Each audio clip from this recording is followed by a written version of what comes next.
Akhirnya saya sekarang harus makan obat penenang gara-gara laki saya tengok. Saya punya obat penenang, saya harus makan dia terus. Kalau tidak saya tidak bisa bekerja. Jadi ke Cina ini dia dikremasi dia pun tidak berani. Saya udah bilang dia, saya pisah, tidak boleh bawa barang dari rumah itu sama sekali. Jadi saya pergi itu memang tangan kosong. Selain bawa kucing saya sayang dengan kucing. Saya di Malaysia selalu balik saya pasang lilin berdoa. Satu malam saya berdoa, saya pasang lilin, terbakar itu Alkitab. Oh gitu ya? Alkitabnya terbakar malam itu, entah tahu kapan lilinnya. Apa saya tertidur waktu saya berdoa, saya juga bingung kan. Terbakar, lalu perut saya sakit. Perut saya sakit, saya berjanji, saya mau ruqyah. Tiba-tiba gitu, saya mimpi terus dari atas ada yang bawakan sejadah, suruh saya sholat.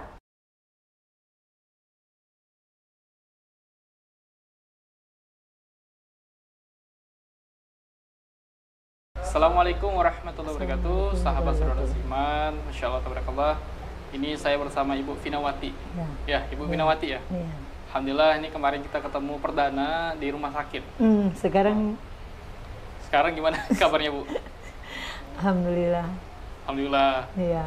Insya Allah. Ini dengan dua anak. Iya. Dua anak. Tapi tiga anak ya Bu ya? Tiga anak. Ya, Yang satunya? satu ikut kakak saya.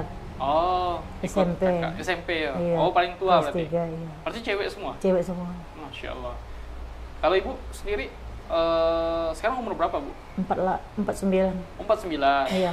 Ya, anggaplah. Saya merasa makin dekat mau ke sananya gitu. Ya Allah, ya. Makanya lagi perbaiki diri. Betul. Walaupun kita ini masih muda Iya. sekali Bu, minimal kita memang harus ingat mati. Iya. Harus sering-sering ingat mati. Kenapa kita harus sering-sering ingat mati? Biar Bila-bila bisa datang. ya kita nggak tahu kan ajal. Minimal kita mempersiapkan kematian Iya. itu, ya Bu ya. Bismillah, alhamdulillah. Ini saya mau bincang-bincang sama Ibu Vinawati. Nah, sebelum kita lanjut dengan anak-anak, boleh tahu Ibu masuk Islam tahun berapa? 2015 saya menikah dengan bapak dia. Itu orang Jawa Barat. Orang Jawa Barat? Iya, Bogor. Lepas tuh setelah dia lahir berjalan bagus. Kami menikah. Dia bilang dia sudah bercerai, tapi surat cerai dia tidak mengeluarkan. Akhirnya kami nikah siri, berlanjut sampai ini lahir. Musim corona, dia tidak kerja, saya kerja sendiri, saya balik, pasti capek semua kan. Emosi pun tak terkendali kan, dia mau merokok, suruh saya belikan rokok kan. Secangkir kopi mau jadi masalah, tidak bisa bikin sendiri. Saya kan sudah letih kerja di luar kan. Anak tidak dikasih makan, tidak dikasih mandi, masih mau saya. Akhirnya dia tinggalkan saya, dia balik kampung dia. Bertengkar terus kami harus pisah. Dia bilang dia tidak bahagia, nikah sama saya juga keluar semua kata-kata, dia talak saya juga, kita bercerai, terserah saya bilang dia. Dia pergi, waktu itu saya lagi bikin kue, saya nitip kue, saya belum bekerja. Jadi saya nitip kue, saya bikin sendiri, saya punya insting sendiri untuk bikin, bertahan hidup untuk anak saya yang waktu itu dia tinggalkan masih umur 2 tahun budak nih, yang bungsu. Yang paling bungsu ya, umur 2 tahun. Iya, jadi saya berjuang terus, akhirnya dia udah tinggalkan, saya nitip kue tidak habis, saya bikin kue itu dipanggang, kasih kacang di dalamnya, kacang tanah itu ditumbuk, di blender kan, sama karena saya suka bikin dia, anak saya suka makan, jadi kami tidak perlu jajan lagi. Saya pikir macam itu, sama yang isi kelapa intinya gitu. Lalu kerja tidak begitu bagus, corona kan, akhirnya banting setir balik ke Singkawang, saya cari bikin kolomi. Saya pernah kerja di Kucing, tukang masak. Jadi saya menguasai dapur macam itu. Butter chicken saya bisa bikin, pokoknya masak apa saja saya bikin. Saya pernah kerja sana. Waktu mereka belum lahir saya kerja di sana, belum ketemu bapak dia. Oh, belum ketemu bapak. Pertama saya masuk Kucing itu hanya jaga orang tua. Lepas itu saya masa boring, saya keluar, orang tua itu udah meninggal, saya pun bikin seafood, jadi tukang masak di dapur. Masya Allah, ini langsung spoiler kehidupan jadi. Iya. Alhamdulillah. Oke, Ibu sendiri ini kan tahun 2015 ya, 2015 masuk Islam. Kemudian di tahun 2015 itu saya sebenarnya agama dari bapak saya itu Buddha. Oh, Buddha. Buddha, saya bekerja masuk Bumi Raya Group umur 17, saya memeluk Kristen. Karena di lingkungan situ semuanya Dayak ngajar saya, daripada tidak beragama, bagus kita belajar agama kan. Semua agama kan bagus. Saya belajar agama itu sangat lama di Kristen. Nah, saya menikah sudah berkali-kali, ini bukan yang pertama kali saya menikah sama bapaknya. Jadi berkali-kali saya gagal. Kesatu itu Cina, sudah meninggal. Saya ikut dia 10 tahun menikah tanpa anak. Dia tidak melahirkan anak. Jadi saya di situ bertengkar terus. Akhirnya saya disuruh aborsi itu Buddha. Saya hamil, tidak boleh keluarkan itu anak karena takut harta itu jatuh ke anak ini. Jadi saya disuruh ke Jakarta tahun 1997, Putri Dayana kecelakaan, saya ada di Jakarta aborsi. Saya disuruh, waktu itu umur saya baru 22, saya ikut dia. Saya begitu nurut. Saya orang kampung sedangkan dia orang kota. Saya tidak memahami, saya tidak sekolah punya orang. Saya hanya kelas SD kelas 2. Keluarga saya dari orang yang petani. Saya sebelum pergi sekolah saya harus ikut orang tua saya motong karet di Tembang Kacang. Saya harus berjalan kaki. Sama kakak saya, sama adik saya, kami harus berjalan kaki. Tidak ada namanya itu pakai sepatu, itu tidak ada. Kami harus berjuang untuk supaya tidak buta huruf. Kami harus sekolah walaupun berhujan-hujan. Nah, kami di situ dia ajar untuk mandiri dan untuk bertegar. Nah, lepas itu saya bercerai sama itu laki saya yang Cina, saya mulai masuk Malaysia. Sebelum itu saya punya anak ini lain bapak ini. Lain bapak lagi.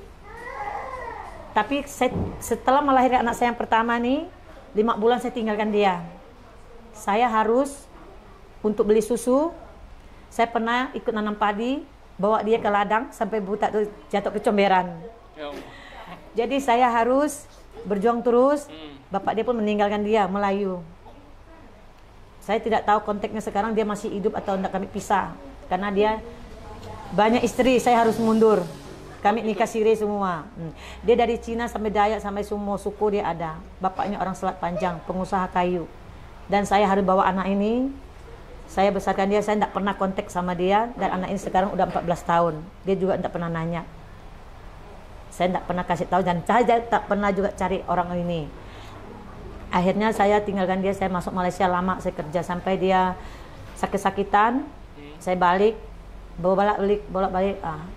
Lepas itu saya berjumpa dengan bapak dia, itulah menikah. Itu yang ketiga? Ini yang ketiga. Akhirnya gagal juga. Jadi membuat saya kapok. Kata kapok, trauma semua. Akhirnya saya sekarang harus makan obat penenang gara-gara laki saya tengok.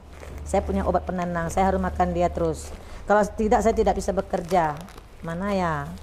Maaf ya, tadi saya ada bawa ini obat penenang. Laki saya yang Cina yang bikin saya macam ini dia. Yang Cina yang pertama? Iya, saya ada, kamu bisa lihat, kamu sekolah, saya ada resepnya. Saya harus makan obat ini supaya saya tenang, bisa bekerja untuk menghidupi anak saya supaya tidak menjadi peminta-minta atas nama. Nah, ini adalah obat penenang saya. Iya. Jadi ke Cina ini dia kremasi dia pun tidak berani. Saya udah bilang dia, saya pisah, tidak boleh bawa barang dari rumah itu sama sekali.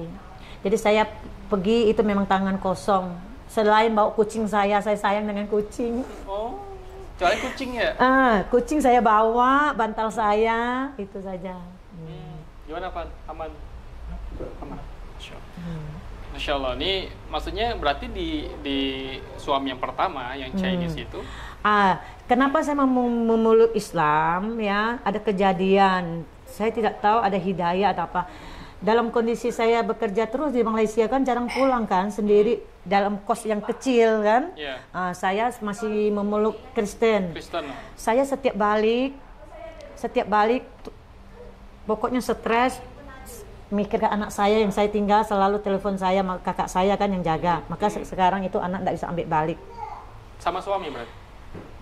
Sama kakak? Kakak. Oh, yang ini yang tadi. kakak dia. Sampai kami masuk KPAI, anak itu tidak bisa ditarik balik sampai sekarang.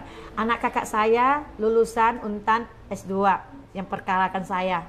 Oh gitu. Dia perkarakan saya menelantarkan anak sampai saya masuk KPAI, saya mau ambil balik sampai bila-bila tidak bisa ambil. Jadi ada di tangan dia sekarang.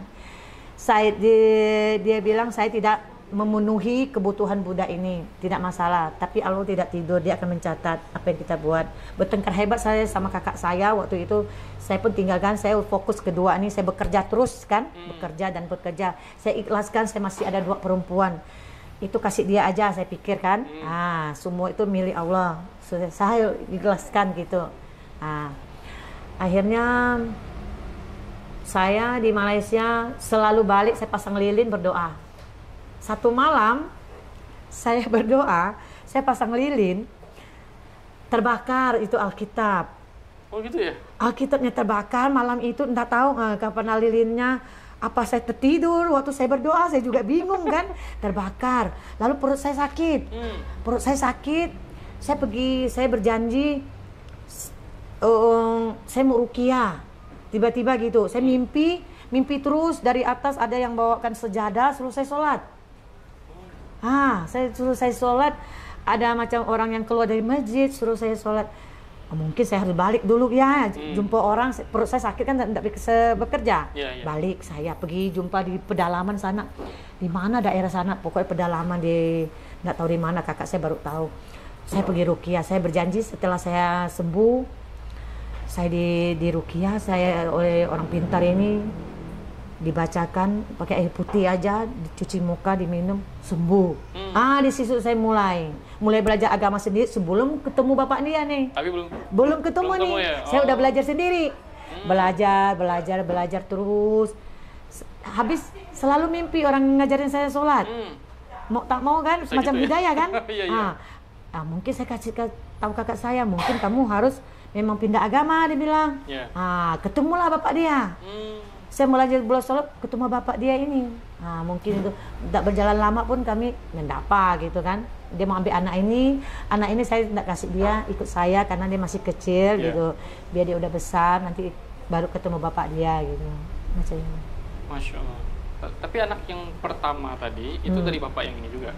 Dari bapak yang lain. Berarti yang orang kedua? Islam. Yang kedua? Islam juga. Itu yang pertama? Yang pertama Cina. Yang pertama Cina, yang kedua Islam? Iya. Oh berarti? Ini yang ketiga. Oh ini yang ketiga? Iya. Maksudnya yang saya belum tangkap nih, berarti yang kedua ibu udah masuk Islam atau belum? Yang suami kedua? Belum. Berarti pisah agama? Kami pisah agama. Oh, masih agama Kristen berarti waktu itu? Iya. Agama Kristen, oh gitu. Tapi kalau ibu obat penenang tadi itu dari suami yang pertama ya? Iya, dari pertama. Jadi saya anak ini supaya saya ini masih lain agama. Saya takut anak ini nanti terjerumus luas kan, saya udah berdosa kan, udah lain agama. Saya masukkan di TPA, saya titipkan ke kakak saya pesan, anak ini tolong dijaga. Saya tak tahu, saya ini kondisi yang labil ya, stres kan, masuk Malaysia bisa terjadi apapun yang saya tidak tahu. Tolong jaga anak ini dengan baik. Kalau saya ada rezeki pasti saya kirim. Jadi setiap bulan saya kirim 200 ringgit untuk kakak saya yang jaga, untuk dia dan pempes semua saya kirim, semua keperluan saya kirim. Alhamdulillah dia udah hatam dengan Al-Quran dia. Oh, alhamdulillah, maksudnya dari kakak sendiri kakak itu saya Islam. Apa? Kami ada 6 beradik semua mualaf. Oh gitu. Iya. Masya Allah. Saya sangka masih beda agama. Kok bisa? Kakak saya duluan, dia udah hatam. Kakak saya udah hatam Al-Quran. Dia duluan. Dia umur 19 sudah masuk Islam dibanding saya terlambat. Saya masih dia menjumpai itu orang agama Islam kan, lelakinya bagus, bimbing dia terus. Kalau macam bapak dia tidak mau mengajar, dia sendiri tidak mau bersolat. Oh gitu. Jadi saya harus belajar sendiri gitu. Oke. Berarti sekarang hubungan dengan kakak gimana? Sama siapa? Kakak yang kakak saya, kami waktu bertengkar hebat, dia menyebut demi Allah saya tidak mengirim itu uang, dia ngomong macam itu kan. Tapi saya bilang apa yang kita buat akan dicatat. saya bekerja demi anak saya tak pernah terlantar. Lama kami tidak berhubungan, tiba-tiba dia telepon saya udah lepaskan itu anak. Saya balik dengan nangis kan. Di pihak polisi bilang, kamu tidak ada bukti kalau kamu kirim, tidak ada resit. Dia bilang, saya memang tidak ada bukti, tapi Allah tidak tidur. Saya percaya mukjizat itu akan selalu ada untuk saya. Saya memang tidak menjaga dia dari kecil, tapi saya tidak pernah menelantarkan dia. Kebutuhan dia saya selalu cukupi, saya bilangkan dia.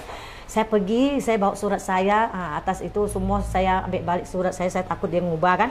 Anaknya kan sekolah tinggi kan, saya tidak sekolah kan.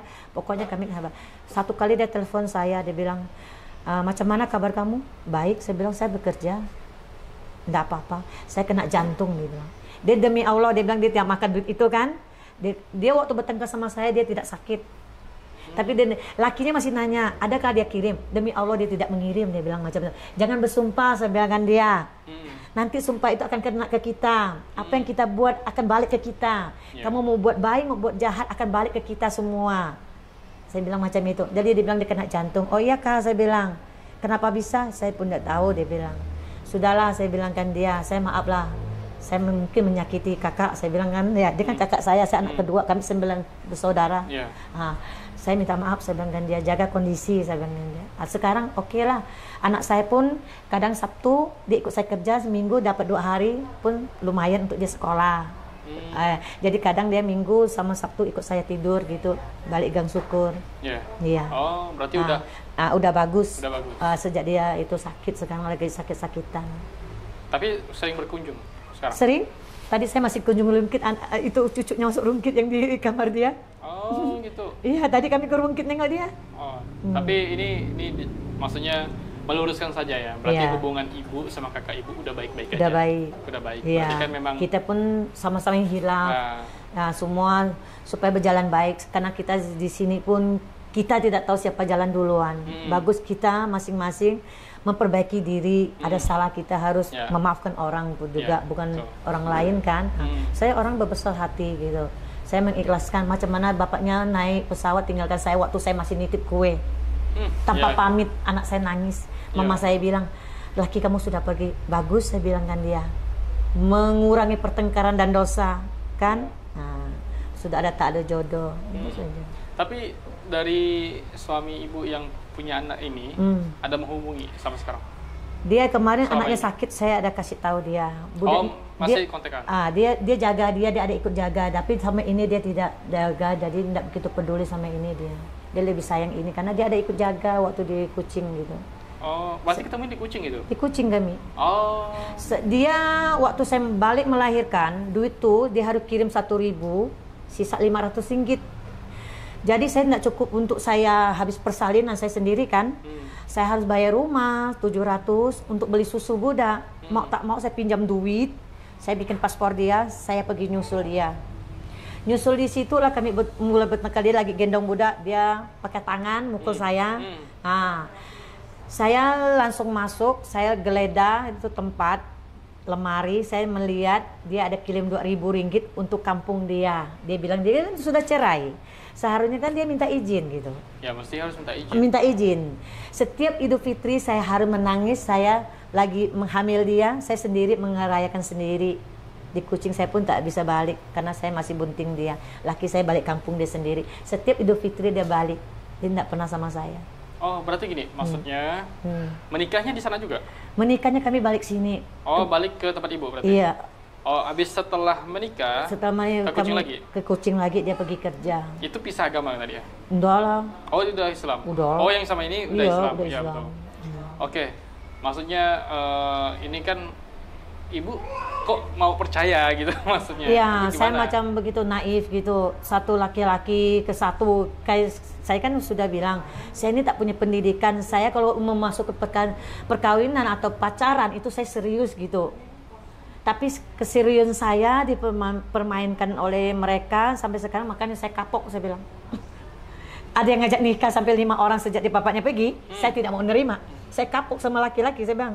Untuk saya tak ada melahirkan anak laki-laki. Trauma, iya. Tapi dari sekian banyak yang sempat mempengaruhi kehidupan ibu, ya 3 mantan suami tadi, itu memang punya anak 3 aja?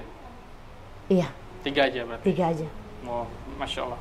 Maksudnya dari sekian banyak ujian itu, apa yang Ibu rasakan gitu? Apakah pernah marah, kesal? Pernah. Jatuhnya pasti. Ini, ya pasti, itu pasti kan? Maksudnya, kenapa sih Islam saya, kayak gini? Gitu? Macam di Kucing itu kan pergaulan bebas, kan? Saya setiap balik, pasti saya minum 5 tin. Habis minum saya belum saya tidak ada di sana kan tidak bisa keluarkan obat ini. Iya, betul. Karena di sana begitu keras obat penenang dan nengok, tidak bisa dia kita ambil. Saya minum, saya tidak bisa tidur, saya minum, saya bangun lagi besoknya saya kerja lagi macam tak ada masalah. Akhir-akhir saya itulah sakit perut waktu itu diuji, saya harus balik dan saya harus betul-betul menjalankan agama. Saya selalu mimpi gitu. Mimpi seolah-olah macam sekarang ini kan saya kondisi kurang fit kan, tidak tidur kan.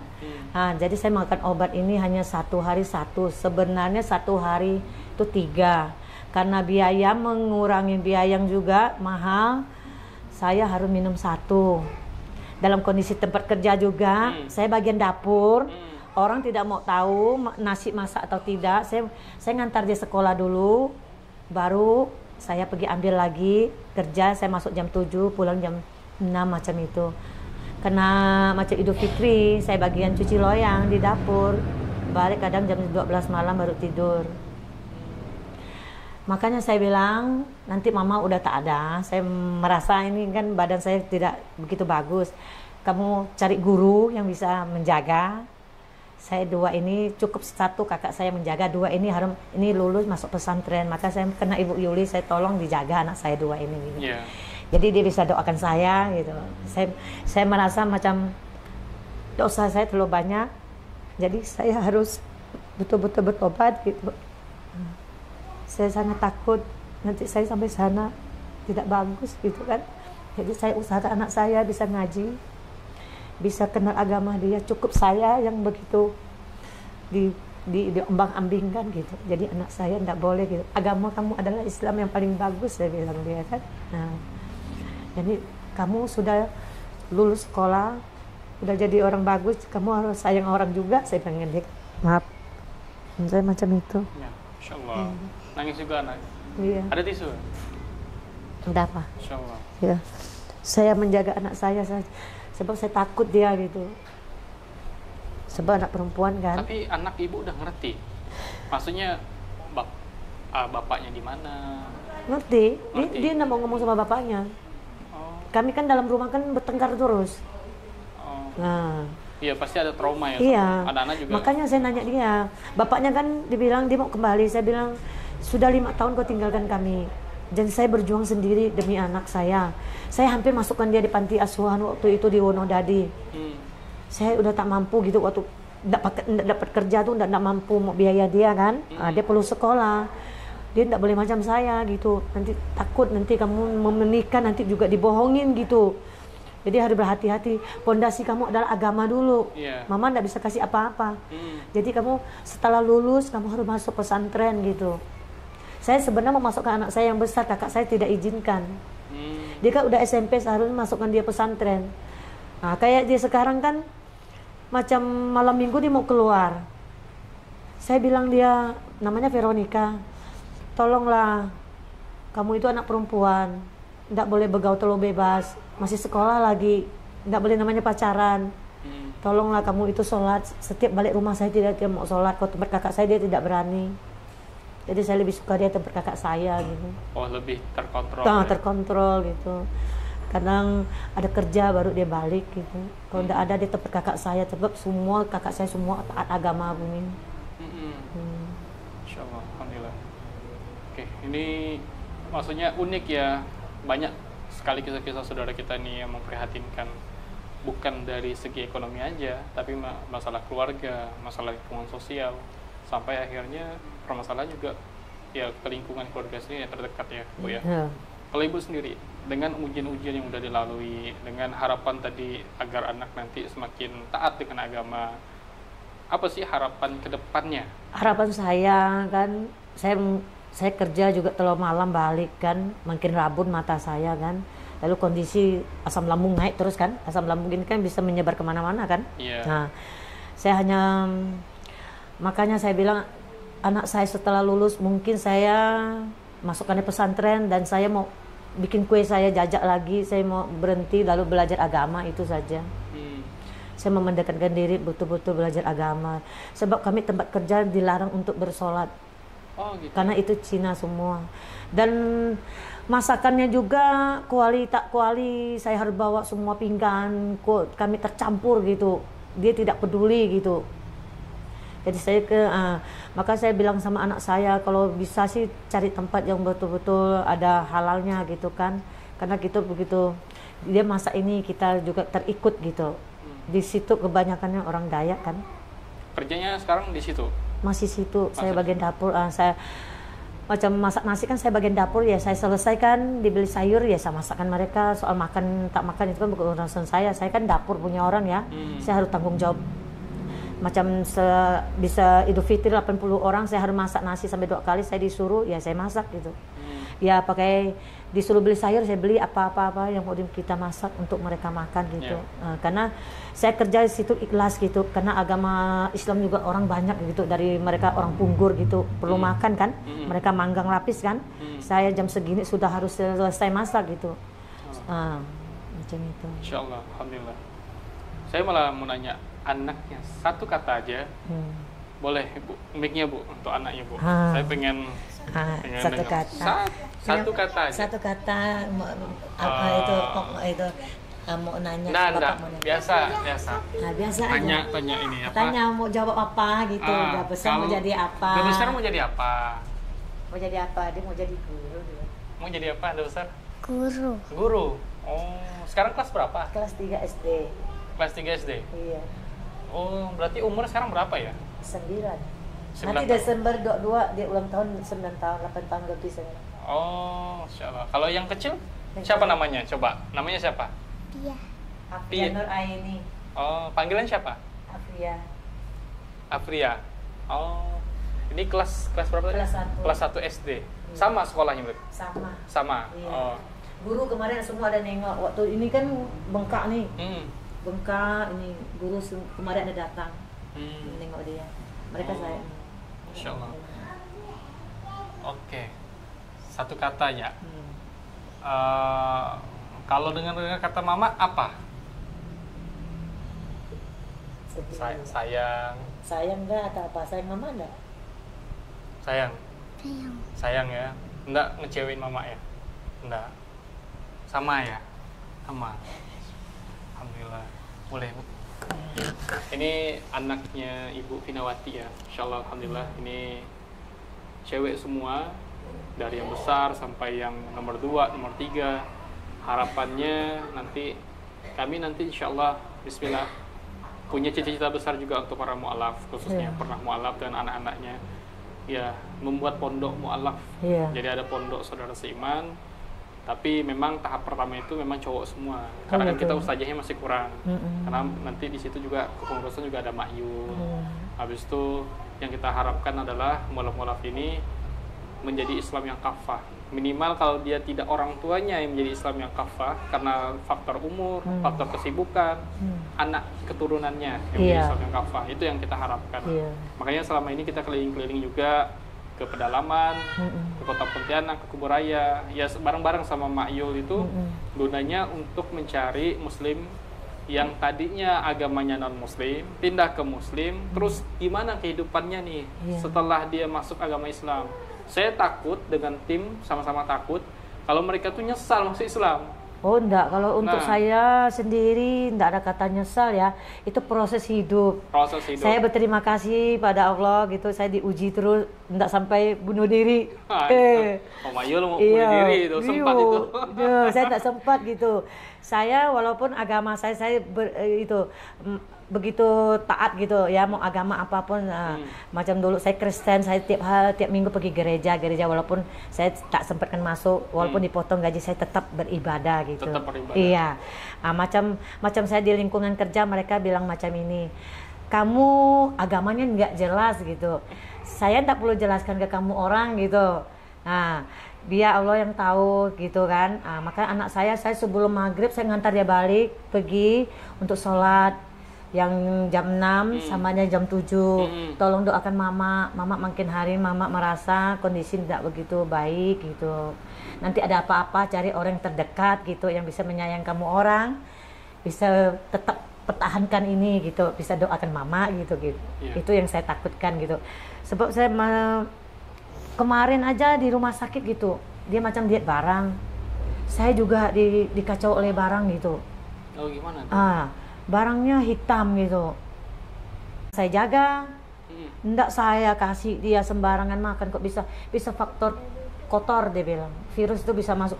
Sebab lingkungan kami di desa di Gang Syukur itu kan daerah banjir. Oh, banjir.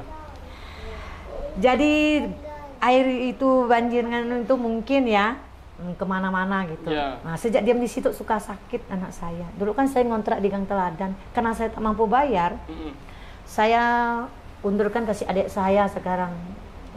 Mama saya yang melanjutkan gitu. Mama saya juga Muslim. Iya, dulu dia pernah belajar untuk ngaji karena dia udah kena jantung. Nah, jadi sekarang kurang aktivitas lagi di rumah. Oh, tunggu. Seharusnya mama non muslim. Ini muslim mama. Mama saya udah masuk muslim. Itu duluan ibu atau duluan ibu? Duluan kami. Duluan kami karena udah banyak kami bilang dia bilang mau ya masuk. Dia pernah ikut ngaji, gurunya ngajar dia di Parit Bugis. Kami dulu diam di Parit Bugis, digusur. Bangun rumah di atas tanah orang, tanah itu dijual, kami jadi pindah. Oh. Ya Allah. Sekarang dirobohkan itu rumah. Kami itu beli itu seng semua, enggak boleh bongkar. Jadi dijual itu tanah itu. Jadi kami 40 tahun diam di situ. Sedih nengok itu rumah. Kenapa? Memang enggak ada kejelasan dari awal. Dulu kan memang hutan. Jadi kami bangun di situ, minta izin, katanya punya saudara, tak taunya punya orang lain. Ya Allah. Jadi tapi tidak ada transaksi jual beli di situ. Maksudnya dari awal buat rumah di situ tidak ada. Tidak ada. Oh. Jadi kita main bikin. Digusur lah. Itu jadi, ya sedih juga sih. Maksudnya udah 40 tahun tinggal kan? Itu akhirnya digusur juga. Iya, digusur juga. Jadi saya pergi nengok itu rumah udah mau tumbang gitu, sedih, saya tidak berani pergi tengok dia. Kenapa enggak diurus sertifikatnya waktu itu? Enggak bisa, karena orang pemilik tanah suruh pergi. Dia mau jual, itu tanah dia. Ya Allah. Ya Allah. Ya. Itu 9 adik-beradik kan tadi ya? Kami 9. 9 adik-beradik? Iya, 9. Itu Islam semua? Sisa, yang mana ya? 1 di Kucing udah Islam. Iya, sisa 2 belum. Berarti 7. 7 yang sudah Islam? Iya. Adik saya dari Purun kecil, dia menikah sana, sudah punya 4 anak laki-laki adik saya. Dia masuk Islam juga dulu. Kami kan dulu agamanya orang tua kan tak pernah ngajar. Kami kan non muslim dulu kan. Adik saya yang di Cirebon itu yang udah pandai juga mandikan mayat. Dia udah kuat Islamnya. Dia masuk waktu kerja di Cirebon. Berarti memang ini dari 9 adik-beradik, cowok berapa, cewek berapa? Kami ada cewek 5, meninggal 1. Ada cowok 5, sisa cewek 4. Cewek 4? Iya. Oh, berarti yang belum masuk Islam ini? Iya, ada 2. 2 yang cewek? 1 cewek itu Kristen, Protestan, 1 Buddha. 1 Buddha, tapi sering ngumpul? Sering ngumpul, tapi dia kadang pergi rumah saya, dia juga bercerai. Dia juga hampir minum obat, minum racun ya. Kami keluarga yang porak-poranda macam kena badai gitu loh. Dia 4 kali menikah, 4 kali juga dihianati bininya. Ya Allah, laki-laki ya? Laki-laki. Ini laki-laki. Yang Buddha ini laki-laki, minum racun tidak sempat meninggal. Allah masih kasih dia hidup. Sama kayak Mayul juga. Mayul kan sempat minum racun juga. Iya kan? Ya Allah, ya Allah. Biar ini sekalian orang tahu Mayul tuh parah gitu. Alhamdulillah saya pondasinya kuat. Masih kuat. Dia tidak mau embang saya tetap. Makanya Mayul sekarang nembus dosa. Kemana-mana dia gerak. Iya. Nggak ada ya hal lain tuh nembus dosa.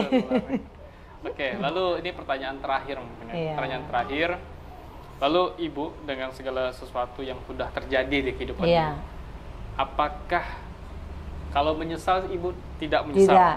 Terus kemudian tidak pula menyesali masuk Islam. Tidak. Ya kan? Nah, jadi yang mau kita tangkap ini, apa motivasi ibu sebagai mu'alaf memotivasi orang di luar sana yang juga mungkin sama kasusnya kayak ibu? Saya pernah di tempat kerja macam ini, Zan, pernah saya ngomong macam ini. Saya tidak ada uang nak nyumbang, tapi ada sedikit rezeki. Saya hanya Jumat saya bisa beli buah, pisang kan murah, pepaya kan murah. Makanlah kamu orang, saya dengan dia. Saya tidak bisa, saya membagi. Saya selalu bilang anak saya hidup selalu harus membagi. Saya bilang dengan dia, sisihkan uang, macam anak saya kan, sisihkan uang untuk bersedekah. Karena mama kamu ini selalu dapat sedekah dari orang. Jadi jangan pernah mau tunggu kaya baru bersedekah.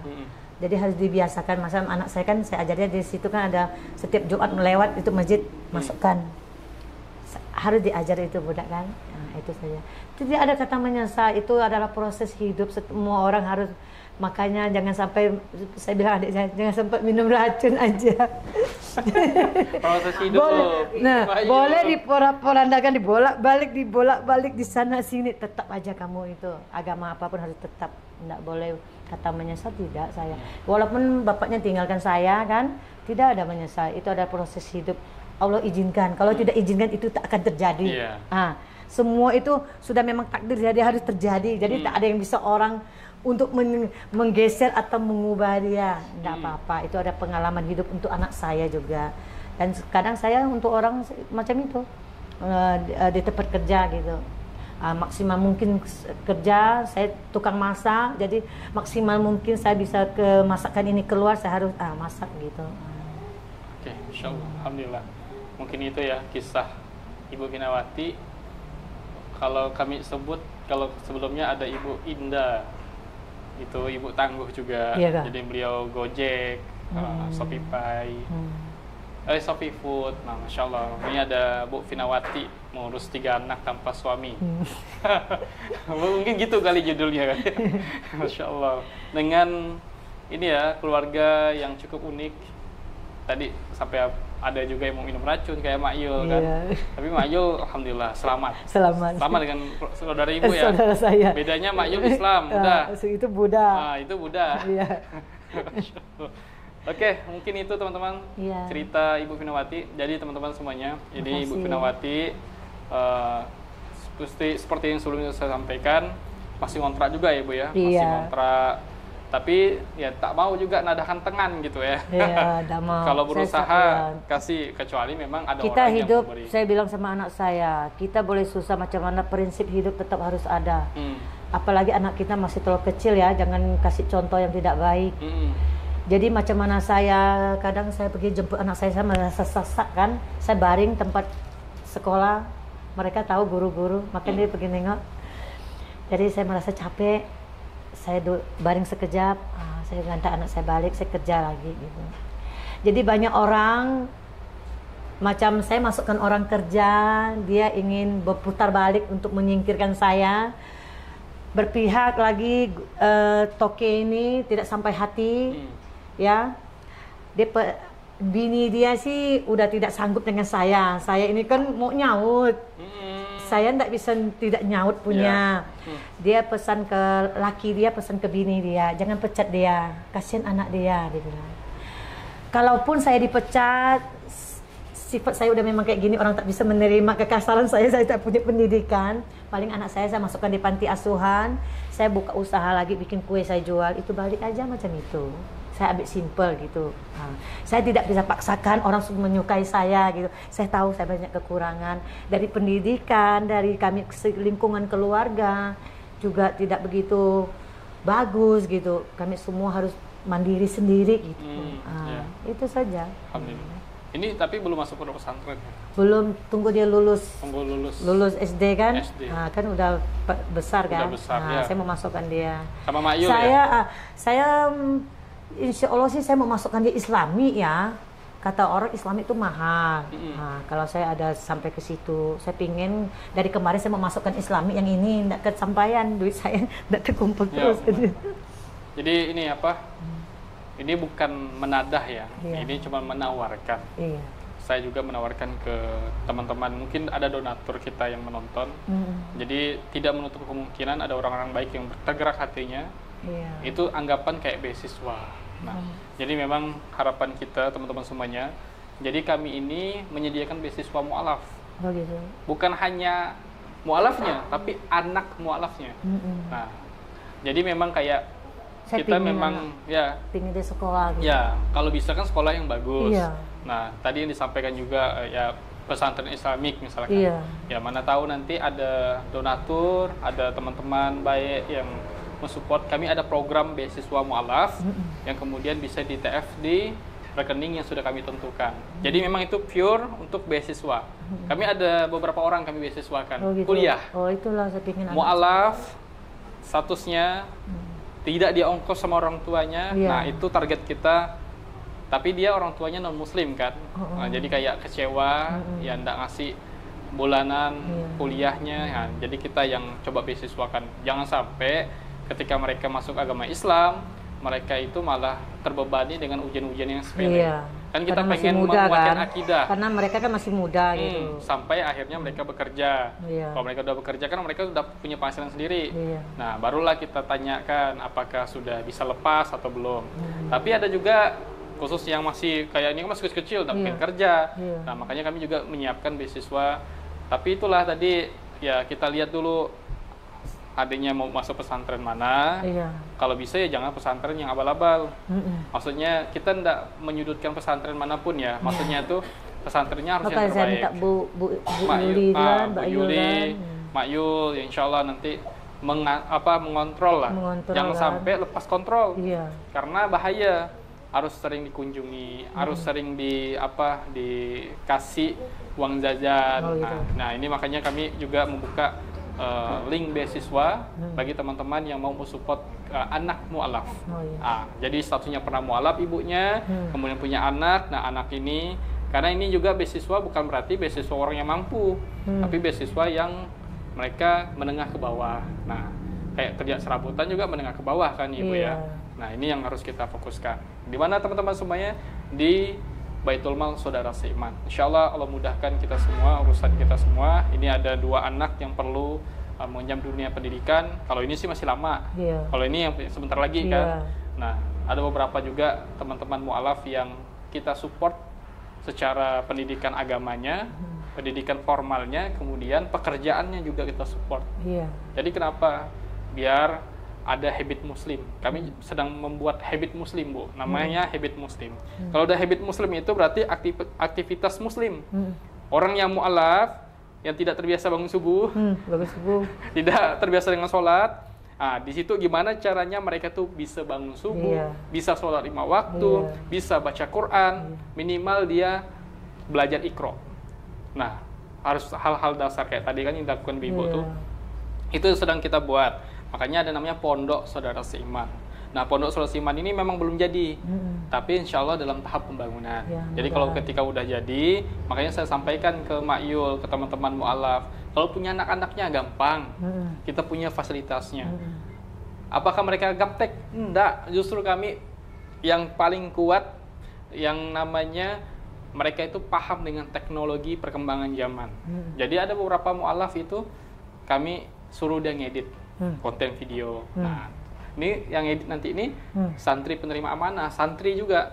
Nah, karena dia sudah kuliah, dia sudah punya penghasilan yang dimana kita yang memberikan pekerjaan, dan dia juga dapat beasiswa pendidikan agama. Kemudian beliau itu bisa sampai habit muslim tadi itu, bisa baca Quran, bisa sholat, bisa bekerja di tempat kita. Jadi tidak gaptek. Dia santri tapi tidak gaptek. Tapi kalau untuk yang muda-muda, fokus belajar. Belajar terus selama 1 tahun itu 6 bulannya teori. Kalau dia udah bisa baca Quran, 6 bulannya teori, 6 bulannya praktek. Nah, misalkan dia ngajar ngaji di masjid A, masjid B, masjid C, nah, itu kurang lebih. Itu program kita ke depannya, Bu. Makanya mohon doanya juga semoga Allah mudahkan kami. Kami ini masih muda-muda. Jadi pasti. Yang paling tua di kantor itu pun saya. Kami pun saya ada berdoa kemarin kunjungan kamu orang semua kan. Saya berterima kasih. Ada putus asa tapi saya berpasrah. Semua adalah ujian dari atas. pasti ada jalan keluarnya. Ini mungkin untuk saya kan selalu bekerja terus, tidak pernah ikut memang kan. Jadi ini mungkin harus dekatkan diri lagi gitu. Nah, itu aja gitu. Alhamdulillah. Terima kasih Bu Finawati sudah sama-sama hadir di podcast kami. Podcast. Terima kasih juga. Bukan podcast formal ya, kita sharing santai. Sebelum kami tanya pun Ibu sudah menceritakan kehidupan Ibu. Berarti kan udah tersimpan rapi di otak nih. Tidak perlu kami kulik-kulik lagi ya. Insyaallah, alhamdulillah. Hanya itu yang dapat kita sampaikan. Kurang lebihnya mohon maaf. Ini ada hadiah. Boleh langsung di sini aja. Ini kita ada hadiah. Ya moga-moga cukup lah Bu ya. Alhamdulillah. Ini hadiah dari orang baik insya Allah. Ini support. Jadi kami itu Baitul Mal menyiapkan hadiah-hadiah untuk para mu'alaf. Nah ini ada beberapa macam hadiah. Ini ada kaos kaki, ada sajadah. Nah, iya. Ini untuk aktivitas ibadah. Untuk ibadah. Nah ini ada insya Allah ada baju, ada kaos kaki juga insya Allah. Ini bisa. Ada Quran juga. Quran terjemahan. Nah kan bisa dibaca. Makasih. Nah, alhamdulillah. Itu yang bisa kita sampaikan. Oh, ini ada sedikit rezeki dari ini bukan ngasih ya Bu, ngasih dari kami ya, tapi dari orang baik yang tahu kisah Ibu, yang kemudian yang mendukung Ibu gitu. Nah ini ada, insyaallah. Ini foto aja ya, foto aja. Mungkin saya akhiri ya teman-teman semuanya. Wabillahi taufiq wal hidayah. Wassalamualaikum warahmatullahi wabarakatuh. عما يتساءلون